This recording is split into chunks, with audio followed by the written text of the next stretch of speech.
നമസ്കാരം. വാർത്തകളിലേക്ക് സ്വാഗതം. പ്രധാന വാർത്തകൾ.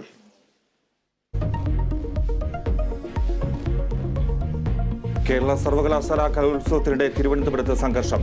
SFI മർദ്ദിച്ചെന്നാരോപിച്ച് KSUവിന്റെ പ്രതിഷേധം. പരാതിയുമായി മാർ ഇവാനിയോസ് കോളേജ്. മത്സരങ്ങൾ അട്ടിമറിക്കാൻ ശ്രമിക്കുന്നുവെന്ന് ചാൻസലർക്ക് പരാതി.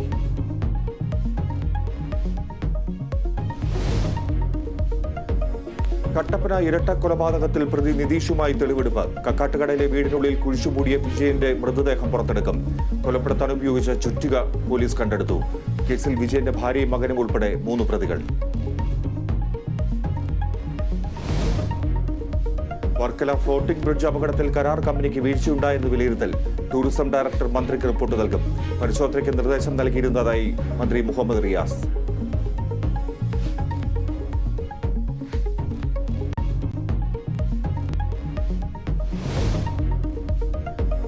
കേരളത്തിൽ BJPയുടെ ഏറ്റവും വലിയ പ്രചാരണ ഏജൻസി LDF കൺവീനർ എന്ന് KC വേണുഗോപാൽ.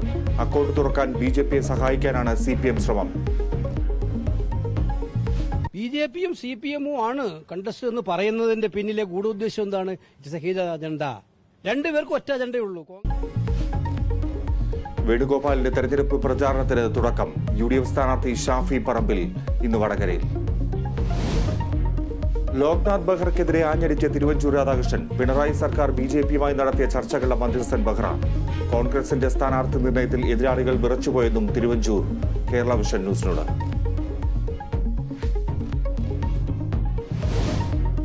വടകര ഡിവൈഎസ്പിയുടെ വാഹനം കത്തിയ നിലയിൽ. കത്തിച്ചതെന്ന് സംശയം. ഒരാൾ കസ്റ്റഡിയിൽ. അന്വേഷണം ആരംഭിച്ചു പോലീസ്.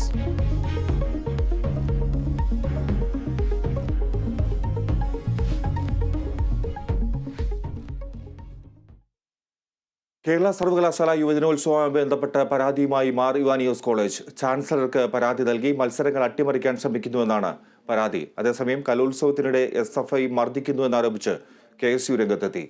വിവരങ്ങളുമായി സൂര്യഗായത്രി ചേരുന്നു. സൂര്യഗായത്രി, മത്സരങ്ങൾ അട്ടിമറിക്കാൻ ശ്രമമെന്നാണ് ആക്ഷേപം. എന്താണ്